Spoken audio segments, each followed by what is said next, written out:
Sunday mini vlog தான் பார்க்க போகிறோம். இன்றைக்கி வந்து நான் எங்களுக்காக சமைக்கலை, என் மாமியாருக்கு மட்டும் சமைச்சிருந்தேன். ஏன்னா இன்றைக்கி ஆடி கிருத்திகைன்றதுனால அவங்க நான்வெஜ் சாப்பிட மாட்டாங்க. எனக்கு என் ஹஸ்பண்ட் பசங்களுக்கு மட்டும் பிரியாணி வாங்கியிருந்தோம். ஒரு சிக்கன் பிரியாணி, மட்டன் பிரியாணி வாங்கியிருந்தோம்.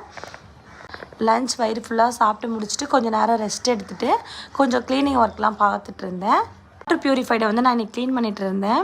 ஒரு 2 வீக்ஸ் க்ளீன் பண்ணலனாலே இந்த மாதிரி ஒரு பாசம் மாதிரி படிஞ்சிடுது. நான் வந்து கென்ட்டில் வந்து டிரான்ஸ்பரண்ட் மாடல் வாங்கியிருந்தேன். இது வந்து அந்த அளவுக்கு எனக்கு சாட்டிஸ்ஃபைடாகவே இல்லை. ஏன்னா வந்து ஏதாச்சும் ஒரு சின்ன சின்ன எறும்பு அந்த மாதிரி விழுந்துடுது. நான் இப்போ தான் க்ளீன் பண்ணுவேன், மறுநாள் எறும்பு விழுந்துடும், உடனே க்ளீன் பண்ண வேண்டியது வரும். என் மாமியாருக்கு வந்து நான் என்ன சமையல் பண்ணியிருந்தேன்னு பார்த்தீங்கன்னா கத்திரிக்காய் தொக்கு செஞ்சுருந்தேன். அடுத்து வந்து தொட்டுக்க வந்து கோவக்காய் ஃப்ரை பண்ணியிருந்தேன். அவ்வளோதான். ஈவினிங் வந்து ஒரு ஃபங்க்ஷன் கிளம்ப வேண்டியது இருந்தது.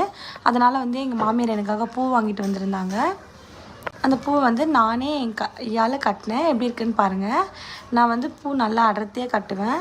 இந்த 2 கவர் வந்து 50 ருபீஸ் சொல்லியிருந்தாங்களாம். நடுவில் வந்து என்னோடய பையனையும் கொஞ்சம் படிக்க வச்சுட்ருந்தேன். அவ்வளோதான், ஒரு வழியாக பூவெல்லாம் கட்டி முடித்தாச்சு. 50 ரூபாய்க்கு வந்து 3 முழம் வந்திருந்தது. ஃபங்க்ஷனுக்கு கிளம்பிட்டோம். அவ்வளோதான், ஃபங்க்ஷன் கிளம்பியாச்சு. இது வந்து கோவிலில் தான் வந்து பேர் வச்சுருந்தாங்க.